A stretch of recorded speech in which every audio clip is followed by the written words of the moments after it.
죽으면 소용없어. 너무 멀어. 자손들 고생시키는 일이야. 네 아버지 치매 맞아? 등급에 맞으면 되는 거 아니여유. 답안지 잘 쓰면 되잖여. 나도 미칠 수 있겠지. 이 양반이 미쳤어요.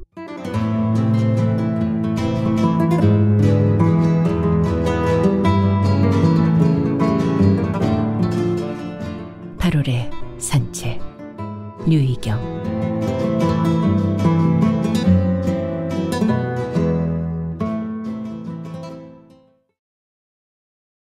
흰 건물은 온통 담쟁이 덩굴이 차지하고 있었다. 소나무가 우거진 산자락에 넝쿨을 뒤집어 쓴 곳은 정심원이었다. 예전에 내가 고향을 떠날 즈음 이 건물이 들어섰을 것이다. 그때 언덕배기 입구부터 무성하던 소나무들은 붉은 빛이 형형하게 감도는 멋진 적송이었는데 아직도 몇 그루는 그대로 남아있었다. 소나무 숲 곁에 어릴 적 덜 여문 고구마를 캐서 달아나던 황토밭자리와 그 많던 무덤은 온데간데 없고 담으로 둘러쳐진 건물만 있었다. 담 안에는 무엇이 있는지 잘 보이지 않았다. 담은 꽤 높았다. 담쟁이의 색감이 유난히 싱그러워 보이는 건 건물이 흰 빛을 띠고 있기 때문일 테지만 바다가 훤히 내려다 보이는 솔숲 언덕의 풍경으로는 손색이 없었다. 바다의 해를 빠뜨리는 시간이라면 더욱 그럴 것이다. 좁은 길 주변에서 풀을 뜯고 있던 까만 염소 몇 마리가 나의 출현을 알아채고는 몇 걸음 간격을 두고 차례로 덤불 속으로 옮겨갔다. 어슬렁거리며 주변을 기웃대다가 담자락이 끝난 곳에서 내가 본 것은 굳게 닫힌 철문과 작은 현판 하나였다. 한가로이 이곳저곳을 거닐었다.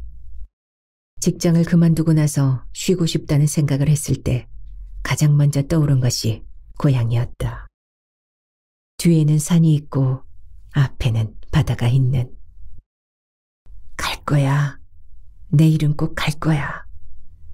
그러다가 한 계절, 두 계절을 넘기고 결국 1년 만에 오게 되었다. 고향의 바다는 날마다 붉은 해를 낳는 동해와는 달랐다. 여름마다 사람인지 지늘기인지 난장판이 되는 질퍽한 서해와도 달랐다. 동해처럼 맑고 서해처럼 다정했다. 마당에 서면 바다가 보였던 집에서 나는 중학교까지 다녔는데 고향을 떠난 건 순전히 아버지의 고집이었다. 변변한 배 한 척 없이 남의 배를 타며 산비탈의 작은 밭농사로는 자식들 교육은커녕 하루 세 끼도 제때 먹이지 못했던 것이다. 결국 늘어날 대로 늘어난 아버지의 화통은 어느 해 장마 뒤에 터졌다. 얼마나 비가 왔는지 고구마 밭이랑을 흐르던 황토물이 하룻밤 사이에 매끈하게 밭을 쓸어버렸던 것이다. 도회지에서 지게꾼을 하더라도 이것보다는 낫겠다고 짐을 싼 것은 장마가 산비탈을 쓸고 간 뒤 얼마 후의 일이었다. 고향을 먼저 떠난 친구를 믿고 단박에 고향을 떠나기로 결정한 아버지는 어쩌면 그때부터 가슴에 옹이의 씨앗을 키운 것인지도 몰랐다. 아버지가 할 줄 아는 것은 일밖에 없었다. 내가 대학을 마칠 때까지. 그 후로도 얼마간 하던 일을 내려놓을 쯤에는 몸이 미천이었던 아버지는 그 미천을 까먹기 시작했다. 점점 마르며 짜증을 부리다가도 모든 걸 체념하는 듯 한숨을 쉬었다. 그러다가 아무 일도 없었다는 듯 온화한 표정이었다가 일순간 슬픈 표정이 되기도 했는데 엄마도 그 이유를 알 수 없다고 했다. 엄마는 말없이 수발을 들다가도 어떤 때는 정말 힘들어했다. 그쯤 나는 더 힘들었다.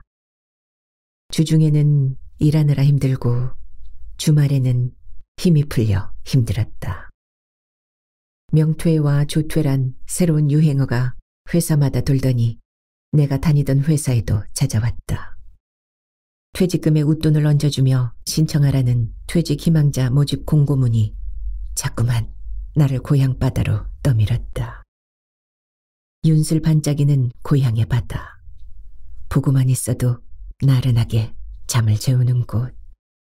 생각만 해도 쌓인 스트레스가 녹아내릴 것 같았다. 바다는 아버지와 나를 말끔히 씻어줄 것이었다. 지난 세월에 비해 고향은 그리 많이 변한 것 같진 않았다. 다만 오래전 많은 묘지 대신 들어선 하얀 건물은 중간에 한 번 더 증축하며 더 넓게 담을 쌓았다. 거기서 조금 떨어진 곳에도 못 보던 건물 하나가 더 생겼다. 그 외의 동네의 집들이 현대식으로 조금 바뀐 것 빼고는 투명하고 파란 바다는 여전히 옛날 그대로였다. 정시몬. 하얀 건물 앞 작은 현판에는 그렇게 쓰여 있었다. 고향을 떠난 다음 해부터 해마다 찾아왔던 고향은 몇 년 전부터 오지 않았었다. 할아버지 산소를 찾아 성묘할 필요가 없어졌기 때문이었다. 언덕 위에 하얀 집. 동네에서도 이곳에 몇 명이 사는지 아는 사람은 없어 보였다. 아주 가끔 차만 들락거리는 곳이지만 근방 사람이라면 다 알고 있었다. 아이들이 말다툼하다가도 너 저기에서 출발했냐, 저기에서 너 빨리 오래 하며 그 하얀 집을 가리켰다. 어른들도 그랬다. 말이 안 통하고 답답하면 미친놈 수용소에서 나왔나, 약 먹을 시간이 지났나, 갈 때가 됐군 하며 돌았었다. 마음을 맑고 바르게 하는 집. 그곳은 일명 언덕 위에 하얀 집으로 통했다. 집안의 장손이었던 아버지 밑에는 작은 아버지가 둘이나 있었다. 둘 다 객지에 살았고 명절마다 모이곤 했지만 고향의 할아버지 산소에 가는 일은 아버지와 나뿐이었다. 조상의 산소에 가야 하는 사람은 장손이라고 족보에 적혀있기라도 한 것처럼 명절날 아침상을 치우고 과일과 차 한 잔씩 마시면 사람들은 한 해의 숙제를 마친 듯 자리를 일어났다. 한식과 추석 전 볼초하는 것도 아버지와 나의 몫이었지만 가문 대대로 내려오는 것은 선산이나 건물과 땅이 아닌 장손이란 이름이 전부였다. 고향에 내려와 이삿짐 정리를 하자마자 어릴 적 놀았던 숲으로 갔다. 오래전부터 선산이 따로 없는 마을 사람들은 초상이 나면 대부분 이 산에 묘를 썼다. 특별히 산 주인의 허락을 받는다거나 신고를 하는 것도 아니고 어른의 어른이 그랬기 때문에 그랬다. 지금은 산의 주인이 바뀌었는지 그대로인지 모르지만 오래전 정시몬이 들어서면서 이곳에 있던 많은 묘들이 사라졌고 게다가 증축을 하며 남았던 몇 개의 묘도 모두 사라졌다. 할아버지 묘도 마찬가지였다. 사람들은 파묘 후 다른 곳에 이장을 하거나 화장을 했고 무연고 묘는 산의 주인이 알아서 정리했다. 오래전 떠난 고향이지만 성묘할 곳이 없어진 이후부터 여기 오지 않았다. 그게 벌써 몇 년 전이었다. 묘가 많이 있던 자리에는 정원이 있는데 특별히 잘 가꿔져 있었다. 목본류와 초본류가 적당히 어울려 있었고 꽃나무를 골고루 심은 것으로 보아 계절마다 돌아가며 꽃이 피도록 신경을 많이 쓴 것 같았다. 벤치도 몇 개 있었지만 많이 이용한 것 같진 않았다. 여긴 누가 앉았다 갈까? 환자가 앉을까? 방문객이 앉을까? 벤치에 앉으며 나는 이방인의 심정으로 주변을 둘러보았다. 아무래도 높은 담 안에 있는 사람을 위한 것이겠지만 실제로 그들을 위해 쓰일 것 같진 않았다. 고향으로 이사온 지금의 집은 바다가 보이기는 하지만 마당이 좁았다. 내가 넓은 정원을 꿈꾸며 작은 집을 탓하지 않아도 얼마간 걷기만 한다면 이곳은 그 수고를 충분히 보상하고도 남을 만했다. 한 자락 가녀린 바람이 정원을 돌아 나갔다. 풀향이 더운 공기와 함께 여름 복판에 와 있음을 상기시켰다. 탐색을 위한 산책을 마치기로 했다. 아래로 내려가자 큰 길이 얼마 남지 않은 곳에 나무의 곁가지 같은 길이 나왔다. 갈림길이었다. 돌아보니 옆으로 난 길 옆에는 하늘요양원이란 화살표 모양의 이정표가 세워져 있었다. 내려가는 길에선 보이지 않고 올라가는 길에서는 잘 보이는 이정표. 그곳은 노인 요양원인가 보았다. 하늘로 가는 이 요양원에는 정심원 가는 사람 말고 치매 환자와 늙은이만 오세요 하는 말줄임표가 숨어있는 것 같았다. 어쩌면 오래지 않아 그곳에 가게 될지 모른다는 느낌이 들었다. 고향에 오고부터 아버지 증세는 좀 나아지는 것 같았다. 젊을 적 친구를 만나고 낚싯대를 들고 바다에 갔다가 저녁에야 들어오는 날이 많았다. 그런 아버지에게 산책하기 좋은 곳을 봐두었으니 함께 가자고 했다. 멋진 정원이 있는데 저랑 같이 가셔요, 아버지. 어딘지 모르지만 여기는 너보다 내가 더 많이 알아. 거기가 어딘데? 저기요. 팔을 들어 멀리 있는 정심원 쪽을 가리키자 내 손을 따라가던 아버지 얼굴에 미세한 경련이 일었다. 뭐야? 이놈이 나를 뭘로 보고 하는 소리야 하는 것 같았지만 얼른 말을 이었다. 정심원 옆에 기가 막힌 정원이 있어요. 울타리도 없고 오는 사람도 없어서 좋던데요. 옛날 할아버지 산소 근처요. 아버지는 가지 않겠다고 했다. 그냥 가지 않겠다는 것이 아니라 버럭 화를 내며 거긴 못하러 가느냐 미쳤느냐며 소리를 높였다. 책과 마실 물을 가방에 넣고 혼자 집을 나섰다. 방파제를 지나며 모자가 날아가지 않도록 끈을 단단히 조이고 천천히 걸었다. 멀리 있는 큰 배가 가까이 있는 통통배보다 작게 보였다. 왜 진작 이곳에 오지 않았는지 후회스러울 정도로 마음이 가벼워졌다. 고향은 정말 좋았다. 엄마도 종종 마실을 다녔는데 고향을 떠날 때 누구의 엄마에서 지금은 누구의 할머니로 호칭 하나가 덧붙었지만 동네에는 아직도 아버지를 알고 있는 사람들이 많았다. 혹시 집이나 아버지에게 무슨 일이 생긴다면 참견하며 도울 만한 사람들이었다. 몇 년 전 아버지는 할아버지 묘를 파묘 후 화장하여 유골을 바다에 뿌렸다. 정심원이 증축하기 전 아버지는 묘를 이장하라는 통지서를 받았고 당시 회사의 바쁜 일로 시간을 낼 수 없었던 나는 아버지와 함께 이곳에 내려오지 못했다. 물론 조상의 일은 장손인 아버지의 일이라는 듯 작은 집에서도 함께하지 않았다. 당초 아버지는 이장 계획을 세웠었다. 고향 근처의 다른 산을 조금 사서 할아버지를 이장하고 장차 아버지도 그 옆에 묻히기를 바랐다. 바다가 보이는 양지 바른 곳이고 밑에는 수맥이 흐르지 않아야 한다고 신중을 기하며 알아봤었다. 그렇게 꼼꼼하게 알아보고 준비를 하던 아버지가 느닷없이 할아버지 유골을 수습하여 화장을 했다. 나로선 조금도 이해할 수 없는 일이었다.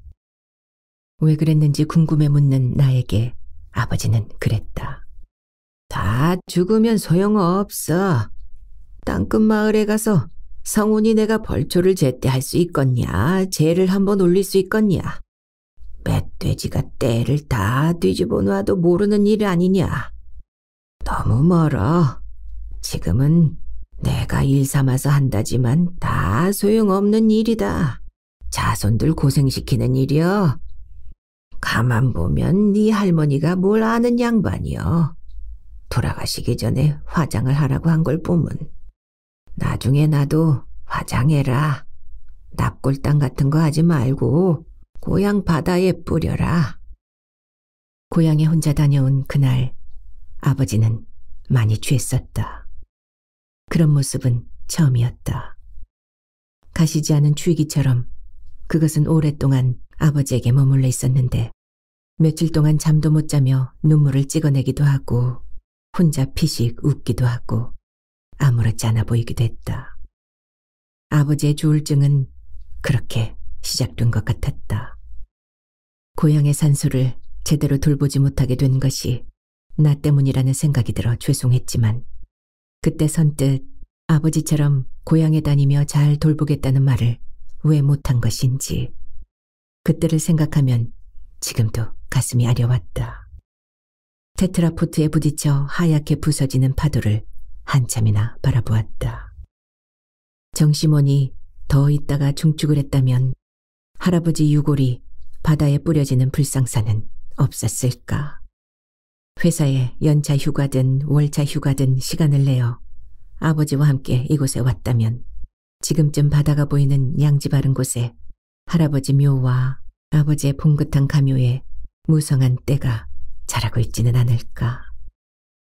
쓱싹 쓱싹 끊임없이 밀려오는 파도가 테트라포트에 무너졌다. 파도받기로 만들어진 저건 분명 천년 만년 파도를 들이받치며 물속에 처박혀 있을 것이다. 돌대가리처럼 나는 왜 회사에만 처박혀 있었단 말인가. 큰 소리를 질러보았다. 야, 돌대가리! 파도 소리와 함께 바다에 빠뜨리고 돌아선 내게 소리는 자꾸 따라왔다. 돌대가리, 돌대가리 하며 조용조용 따라왔다. 어제 본 그 길로 향했다. 큰 길을 벗어나 산으로 난 좁은 길로 들어서니 후끈 풀향이 났다. 느릿느릿 둘러보며 걸었다. 자동차 하나 겨우 다닐 만한 길바닥에는 그리 깊지 않은 바퀴 자국이 두 줄기 눈물처럼 배어 있었다. 이 길을 울며 간 사람이 있을까? 마음을 밝히고자 누군가는 정심원에 갔을 것이고 누군가는 하늘나라 가기 전 버스 정류장 같은 요양원에 들어갔을 것이다. 풀냄새와 아카시아 향을 맡기도 했을 것이고 앙상한 나뭇가지마저도 못내 아쉬워 눈물을 흘리지는 않았을까.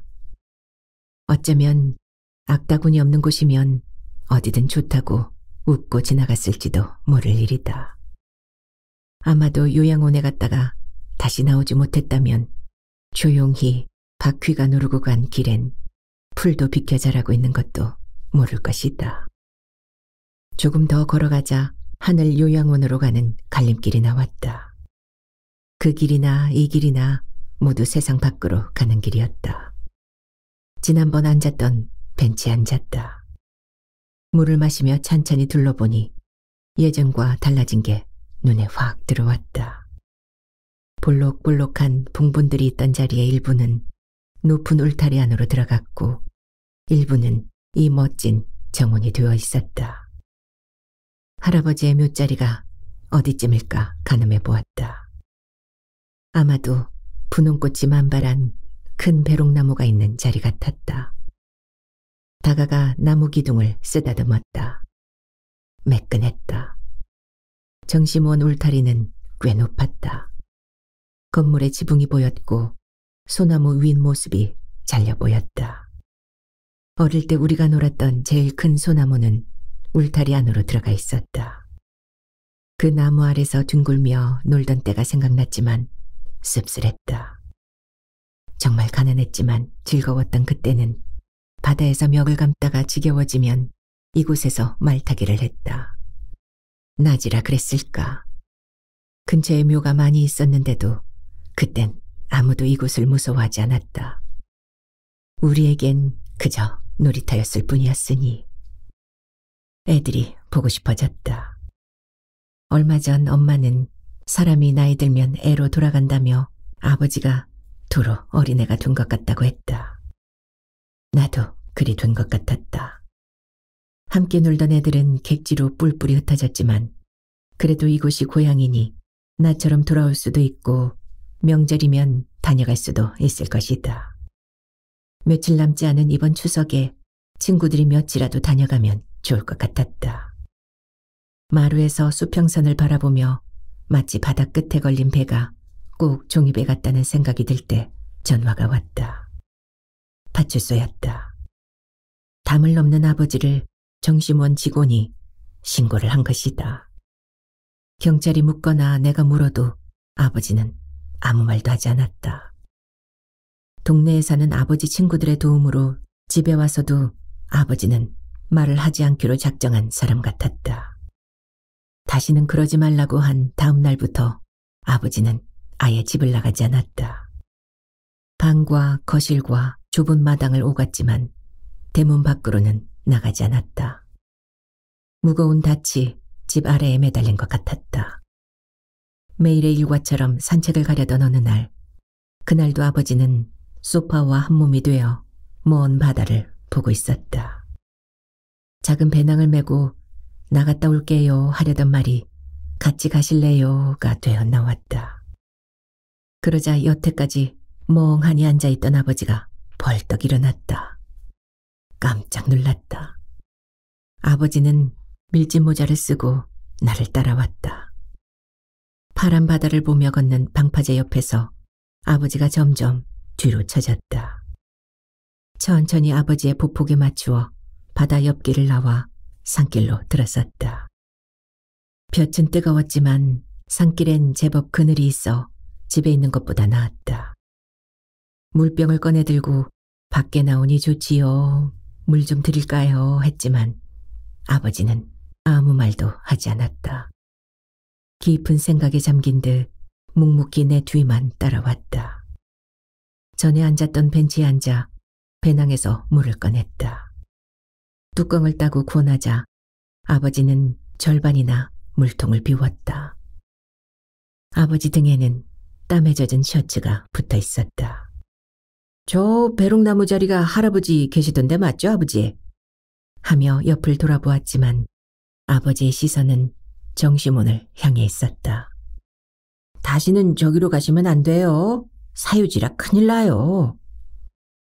나는 다시 한번 아버지에게 강조하고 일어나 천천히 이곳저곳을 둘러보았다. 그늘을 만들고 있는 아직은 푸른 단풍나무 잎을 만져보다가 커다란 배롱나무에 가서 기둥을 쓰다듬었다. 그러다 아버지를 쳐다보았다. 없다. 벤치 위에는 메고 온 작은 배낭과 물병만 놓여 있었다. 얼른 아버지를 찾아 뛰었다. 정원과 왔던 길도 내려다보았지만 보이지 않았다. 혹시... 나는 정시몬을 향해 달렸다. 담을 따라 돌자 아버지는 약간 후미진 담 아래에 돌을 쌓고 있었다. 몇 개를 켜켜 쌓더라도 쉽게 담을 넘을 수 있을 것 같지는 않았지만 어쨌거나 그것은 담을 넘으려고 하는 것이었다. 누가 볼까 싶어 얼른 아버지 손을 잡고 정원으로 돌아왔다. 다시 벤치에 앉은 아버지는 물병에 남은 물을 다 마셨다. 그리고 말없이 한숨만 쉬었다. 그러면 큰일 난다고 다시 말을 했지만 아버지의 눈은 멍하니 정시몬만 바라보고 있었다. 길을 내려오면서도 나는 같은 말을 몇 번이나 되풀이했다.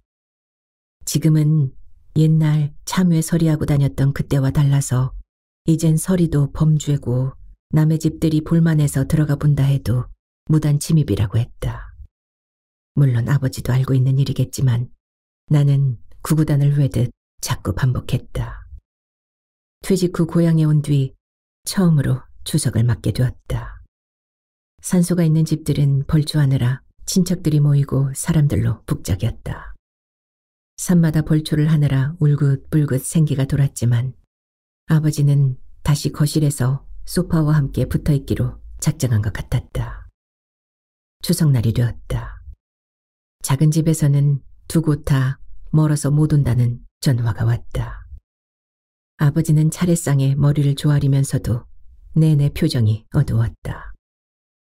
서울에서 학교에 다니던 아들과 딸은 내려오는 고속도로는 그다지 막히지 않았다며 오지 않은 작은 집 사람들은 모두 나쁘다고 불평했다.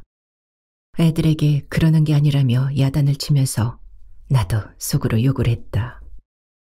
이번에도 해외여행을 가겠지. 고향에 내려온 것을 알았는지 어릴 적 친구 하나가 찾아왔다.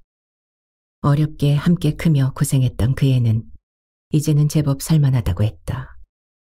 빈손으로 도망치듯 미국으로 건너가 죽을 만치 힘들게 살았다며 웃는 얼굴이 반지르르 빛이 났다.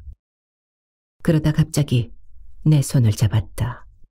미안해. 그때는 정말 미안했어. 뭐가? 할아버지 일 말이야. 몇 년 지나더니 이제 괜찮은가 보네. 뭐라는 거야? 내가 미국 가면 산소들을 돌볼 수 없어서 조상님들을 다 화장했거든. 나밖에 없는데 누가 하냐고. 마침 정시문에서 이장 안내문도 왔고 출국 날짜는 잡혀있고 해서. 잘했어. 관리 못하면 그러는 게 낫지. 그래서 미안하다고 임마. 또 이 산소 네가 마음대로 한 걸 뭐가 미안하다고 그래? 친구는 나를 빤히 쳐다보았다. 네 아버지가 아무 말 안 하셨냐? 뭘? 우리 아버지는 요즘 몸이 좀 안 좋으셔. 서울에 있을 때는 고향 생각에 그런 것 같아서 여기 오면 괜찮을까 싶었거든. 여기 오고 처음엔 괜찮더니 지금은 더 하신 것 같아 걱정이다. 전에 할아버지 일도 그래. 늘 찬찬하던 양반이 이장을 하겠다고 직관하고 통화까지 하고선 느닷없이 화장을 하질 않나. 통 뭔 말씀을 하셔야지. 그나저나 네가 미국에서 성공했다니 다행이다. 고생 끝 행복 시작이군. 내가 미소를 지으며 쳐다보자 친구는 벌떡 일어섰다. 방파제 옆 벤치에 앉아있는 내 앞에서 친구는 나를 흘끗거리며 말없이 이쪽 저쪽으로 오갔다. 왜 그래 심란하게. 가만. 다시 자리에 앉은 친구는 내 손을 잡았다. 예전에 이장하라고 공고 났을 때 내가 잘못해서 너희 할아버지 유골을 화장했었어. 난 진짜 우리 아버지인 줄 알았거든. 진짜야. 너도 알잖아. 내가 객지에서 얼마나 힘들게 살았는지. 거기 있는 묘를 파서 화장하든 이장하든 한 기당 20만 원씩 줬거든. 얼른 정리하고 싶어서 서둘렀는데 그게 잘못된 거야. 진짜 똑같이 생겼었어. 비석도 없었잖아. 네 아버지는 처음에 대노하셨지만 나중엔 미국 가서 열심히 살아라 하시더라. 다행인 것은 할아버지나 할머니 유골은 바다에 뿌렸지만 아버지로 알았던 네 할아버지는 우리가 어릴 때 놀았던 제일 큰 소나무 밑에 묻었어. 둥글게 살살 파서 뿌리고 흙을 덮었거든. 나중에 미국에서 성공하고 돌아오면 꼭 다시 찾겠다고 맘을 먹었지. 근데 지금 보니 그 소나무가 정심원 안에 있던데 정심원을 이렇게 확장할 줄 몰랐어. 미친놈 아니여? 야, 너 같은 미친놈이 잔뜩한데 화장을 안 하게 생겼냐 임마? 나도 모르게 벌떡 일어나 희끗한 녀석의 머리를 쥐어박았다. 근데 네 아버지가 진짜 말씀 안 하셨어? 찰컥 내 안에서 자물쇠 열리는 소리가 난 것 같았다. 친구와 함께 집으로 갔다. 아직 8월 한가위의 해는 하늘 한가운데 있었다. 밖으로 나가자는 나에게 아버지는 집에 있겠다고 했다. 할아버지한테 가봐요, 아버지. 옛날에 그런 일이 있었으면 진즉 말씀을 하시지. 내 손에 겨우 끌릴 듯 따라오던 아버지는 내 얼굴을 한번 쳐다볼 뿐 말이 없었다. 아버지와 나는 과일 몇 개와 맑은 술과 포를 들고 번쩍거리는 친구의 차에 올랐다. 아버지를 보았다. 어떻게 저렇게 무심한 표정일 수 있을까? 무수히 많은 사연의 심연인가?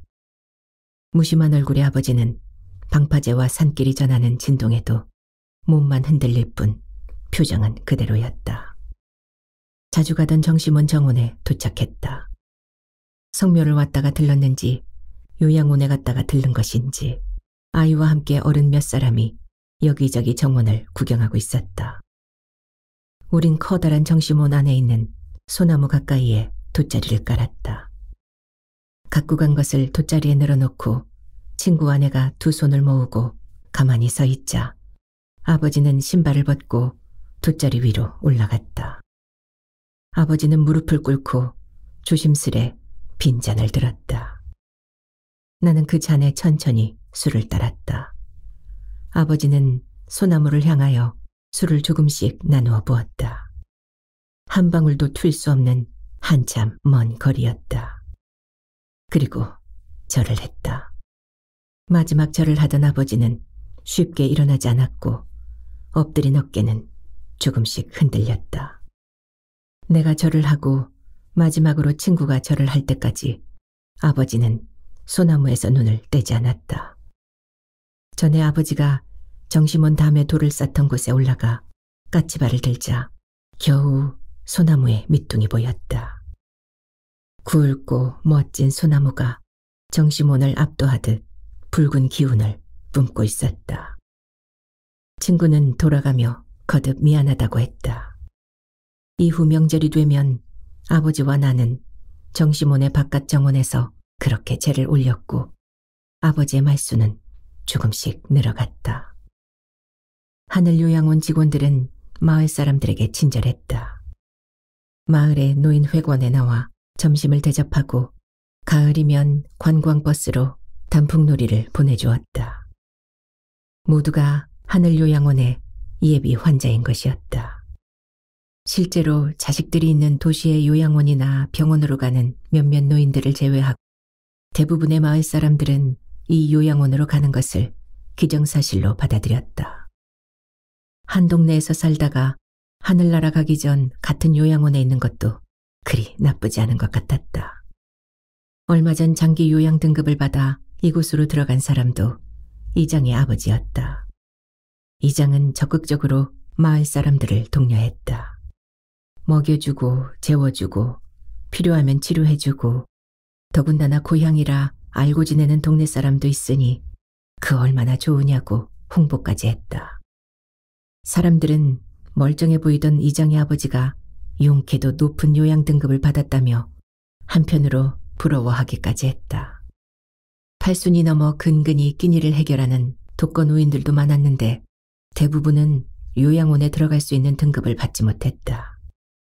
치매에 걸렸거나 거동이 많이 불편하더라도 아주 심한 정도여야 겨우 받을 수 있었던 것이다. 그러기에는 어딘가 조금씩 부족한 모양이었다. 아버지는 친구인 이장의 아버지가 요양원에 들어가자 좀 충격을 받은 것 같았다. 아직 갈 사람은 아닌데 하는 말로 끝을 흐려 하늘나라와 요양원 중 어느 것을 말하는지 정확히 알 수는 없었다. 며칠 전 동네에서 만난 아저씨 모습으로 보아 둘 중 어느 곳에도 갈 만한 사람은 아닌 것 같기는 했다. 그러게요. 요즘은 등급 심사가 까다롭대요. 웬만한 사람은 들어가기 어렵다는데요. 하라는 대로 하면 되지. 등급이 되면 가고 안 되면 안 가는 거지 뭐가 걱정이요. 치매에 걸린 사람도 가끔 멀쩡하기도 하다네요. 근데 그게 하필이면 내내 이상하다가 심사할 때만 잠깐 멀쩡해지니 환장하죠. 아랫집 아줌니가 그렇다잖아요. 식구들 있을 땐 욕하고 딴소리 하다가 심사할 땐 말짱해져서 17시집 올 때 얘기까지 다 한다잖아요. 식구들도 모르는 캐캐묵은 얘기까지. 말도 아주 청산유술해요. 식구들이 힘들겠구먼. 아주 죽을 지경이랍니다. 번번이 등급도 못 받고. 다음날 아버지와 산책을 나가는 길에 이장을 만났다. 늘 같은 코스로 가는 산책길에 마주오던 그는 요양원에 다녀오는 길이라고 했다. 표정이 밝아 보였다. 그는 요즘 새로운 사업을 추진 중인데 마을 사람들이 많이 도와줘야 한다며 내게도 따로 부탁을 하고 갔다. 지 아버지 요양원에 놓고 아주 신이 났구만. 저것도 자식이라고. 저러니 걔가 제정신이겠어. 혀를 차는 아버지에게 요양원도 그리 나쁜 곳은 아니라고 하려다가 말았다. 요양원이 좋으니 아버지도 생각해보라는 말로 들릴지도 모를 일이었다. 산길을 올라가다 익숙한 갈림길이 나오자 아버지는 이정표를 한참 동안 바라보았다. 아저씨한테 가볼까요? 그래, 가보자. 우리는 이정표가 가리키는 하늘요양원으로 향했다. 그 길 역시 차 한 대 지나갈 만한 길이었다. 멀리서도 보이던 5층짜리 네모난 건물은 별로 특별할 것도 없어 보였다. 건물 앞에 다가가자 보이지 않던 마당과 텃밭에서 환자복을 입은 사람들이 제각각 뭔가에 열중하고 있었다.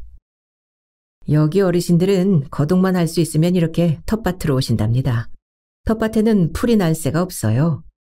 땅을 일구고 식물을 키우는 게 몸에 배어서 그런지 서로 하겠다고 하신다니까요. 저기 저분은 도시에서 살다가 얼마 전에 오셨는데 집에서는 내내 누워만 계셨답니다. 지금은 흙밭에 앉아 풀을 뽑고 계시네요. 어금니까지 다 보이며 환하게 웃는 안내원을 따라 아저씨를 만나러 갔다. 지나가는 복도에는 창으로 들어온 햇살이 바닥을 훤히 비추고 있었다. 어딜 봐도 깨끗하고 정리가 잘 되어 있었다. 휴게실에서 만난 아저씨는 우릴 보고 활짝 웃었다. 이장의 말대로 건강해 보였지만 나는 뭔가 이상한 건 없을까 하며 오고 가는 두 사람의 대화를 귀담아 들었다. 괜찮아. 집보다 나아. 때 되면 밥 주지, 간식 주지, 놀아주지. 집에 가고 싶으면 데리러 오라 하면 되고 뭔 걱정이여. 자네도 이리 와. 좋다니까. 아저씨는 정말 좋아 보였다. 건물을 나와 산길로 들어서자 아버지가 한마디 했다. 미친놈 멀쩡하구먼. 그러게요. 좋아 보이네요. 아랫집 아줌니는 심사할 때만 되면 멀쩡해진다는데 저 아저씨처럼 심사할 때만 치매라면 얼마나 좋겠어요. 등급대로 행동하면 되잖아요. 이장이나 아저씨나 머리가 좋네요. 우리는 우리의 정원으로 올라갔다. 벤치에 앉아 물을 마시며 아버지는 정심원을 보고 있었다. 어쩌면 정심원이 중축하며 새로운 담을 쌓지 않았다면 저 잘생긴 소나무가 온전하게 남을 수 있었을라나. 조용히 혼잣말 같은 아버지의 목소리가 들렸다. 처음에 걔를 많이 원망했었는데 한편으로 생각하니 고맙기도 하네. 정심원도 고맙고. 저렇게 잘생긴 소나무가 그냥 있었으면 벌써 사람 손을 탔을 거예요. 언제 봐도 멋있어요, 할아버지 나무. 날씨는 유난히 맑고 환했다. 만나는 사람마다 표정까지 밝았고 아버지도 밝았다. 좋은 날이었다. 모처럼 부모님과 함께 시내로 나가 외식을 하기로 했다. 가는 길에 룸미러로 보이는 엄마는 미소가 떠나지 않았다. 고기가 연하기로 소문난 고깃집에는 사람이 많았다. 방으로 안내된 테이블에 앉아 둘러보니 테이블마다 손님들이 다 차 있었다. 엄마는 벽에 붙인 메뉴와 주변을 둘러보고 놀란 것 같았다. 비싼데 사람이 엄청 많네. 고기 사다 집에서 구워 먹으면 얼마 안 하는디. 날마다 먹는 거 아니니 많이 드세요. 나이가 들수록 고기를 먹어줘야 한대요. 고기는 소문대로 연했다. 나온 반찬도 정갈했고 분위기도 괜찮았다. 도시에 잘 나가는 요리집 못지 않았다. 흠이라면 가격이 좀 비싼 편이었는데 그 가격에 맞춘 것처럼 손님들도 적당히 수준 있어 보였다. 우리의 옆 테이블에는 남자 셋이 앉아 있었다. 그들의 옷 맵시나 말투로 보아 괜찮은 회사의 중역쯤 되지 않았을까 싶었다. 불판에 고기가 익으면 엄마는 고기를 내 쪽과 아버지 쪽으로 자꾸 밀어놓았고 나는 다시 집어 엄마와 아버지의 앞접시에 올려놓았다. 정이 물씬 오가는 중에 옆 테이블에서 말하는 소리가 들렸다. 거긴 조사 안 나왔어요? 우리도 왔다 갔죠. 매스컴에 한번 뜨면 바로 나오잖아요. 요즘은 중증 아니고는 거의 없어요. 환자 인권이니 뭐니 해서 강제 입원을 얼마나 조사하고 다니는지. 오히려 환자 가족의 인권이 문제가 될 지경이랍니다. 말도 마세요. 아는 사람들이 요양차 오겠다고 하는 통에 제가 쉴 틈도 없답니다. 돌아가신 아버님이 얼마나 나무를 좋아하셨는지 말도 마세요. 몇 년 전 적송 몇 그루를 우란에 들이느라 얼마나 힘들었는지. 그래도 아버지께서 돌아가실 때까지 정원을 가꾸며 참 편안해 하셨어요. 마주 앉은 아버지와 나의 눈이 불고기판 위에서 만났다. 우리는 젓가락 소리도 내지 않았다. 정심원 원장으로 보이는 사람은 말씨까지 품이 있었다. 며칠 후 이장이 찾아왔다. 아랫집 치매 걸린 아줌마가 장롱마다 이불과 옷을 모조리 꺼내놓고 보자기에 몇 가지 옷을 싸서 집을 나갔다고 했다. 얼마 못 가 동네 사람을 만난 그녀는 친정 가는 중이라고 했고 간신히 집으로 다시 모셨다고 했다. 답답하다고 하는 이장에게 아버지가 불쑥 물었다. 네 아버지 치매 맞아? 치매유. 저도 잘 못 알아본다니까요. 등급에 맞으면 되는 거 아니에요. 성훈아 안 그려? 시험 볼 때 답안지 잘 쓰면 되잖여. 학교 다닐 때도 이렇게 답이 잘 보였으면 너보다 잘했을 거인디. 이장은 어릴 적 친구였다. 튼튼하고 힘은 좋았지만 공부는 항상 내 아래였다. 그러면서도 얼마나 부침성이 좋은지 젊어서 한때 객주로 돌다가도 고향에 돌아오자마자 줄곧 이장이 되었다. 달리 할 만한 사람이 없었다지만 즐거이 나서서 동네 일을 하고 다니니 이장으로선 딱이었던 것이다. 이장이 돌아갔다. 친구라도 볼 때마다 이장이라 부르니 이름보다 이장이란 말이 더 잘 나왔다. 아버지는 가만히 텔레비전 드라마를 보다가 갑자기 물었다. 나도 미칠 수 있겠지? 이 양반이 미쳤어요? 엄마가 한마디 했다. 이장 말대로 답안지만 제대로 쓰면 되는 거 아니냐, 성훈아? 나보다 아버지 머리가 더 좋았다. 다음날 아버지는 엄마와 나를 끌고 큰 병원에 갔다. 아버지를 진찰한 의사는 많이 걱정할 필요는 없다고 했다. 아버님은 자신이 소나무라고 생각하시고 선친도 소나무였다고 하십니다. 일단은 잘 보시고 이상하면 다시 오세요. 혹시 자해하거나 하면 입원할 수 있으니 잘 보시고요. 며칠 후 다시 병원에 갔다. 이번엔 아버지 대신 내가 의사와 상담을 했다. 엊그제는 톱으로 다리를 자르려 하셨어요. 소나무는 적당히 가지치기를 해줘야 잘 자란다고요. 조금만 늦게 보았더라면 큰일 날 뻔했어요. 지금 생각해도 아찔합니다. 의사가 입원 치료를 하면 어떠냐는 말에 엄마는 큰 소리로 울었다. 먼 데서 생이별하며 살 바에는 힘들더라도 고향집에서 함께 지내겠다고 했고 엄마는 정말로 눈물을 흘렸다. 결국 엄마와 나는 의사가 내미는 서류에 지장을 찍고 나왔다. 아버지는 정심원에 들어갔다. 동네 사람들은 나보고 미쳤다고 손가락질을 했고 이장은 집으로 쫓아왔다. 연로하신 분을 정신병원에 보내는 미친놈이라고 했다. 자기한테 미리 말이라도 했으면 충분히 하늘요양원에 갈 수 있었고 더구나 자신의 아버지가 함께 있어서 좋을 텐데 진짜 미친 짓을 했다고 소리를 질렀다. 내가 가만히 있자 나를 제치고 녀석은 엄마에게 왜 두고만 보는 거냐고 한바탕 소란을 피웠다. 엄마도 가만히 있었다. 이장은 미친 게 분명하다고 중얼거리며 돌아갔다. 녀석은 제 아버지의 놀이친구를 잃은 것이 못내 분한 것 같았다. 정심원 원장에게서 전화가 왔다. 들어올 때보다 많이 호전된 아버지는 이제 퇴원해도 좋다고 했다. 다음 날 퇴원 수속을 밟기 위해 정심원을 찾았다. 원장과 마주 앉은 탁자에 방금 내온 차가 놓였다. 숲속에서 맡았던 시원하고 상큼한 향이었다.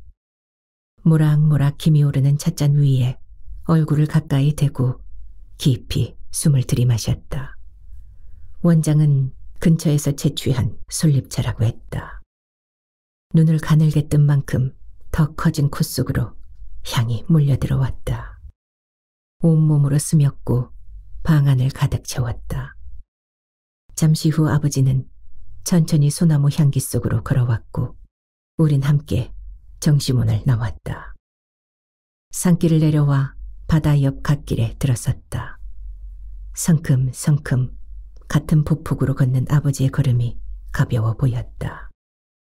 한쪽에는 파란 바다를 또 한쪽에는 아버지를 두고 내가 물었다. 이젠 내년 8월에 가시면 되지요? 윤술처럼 반짝이는 아버지의 두 눈이 하나마나 한 말은 뭐하러 묻느냐고 되묻고 있었다.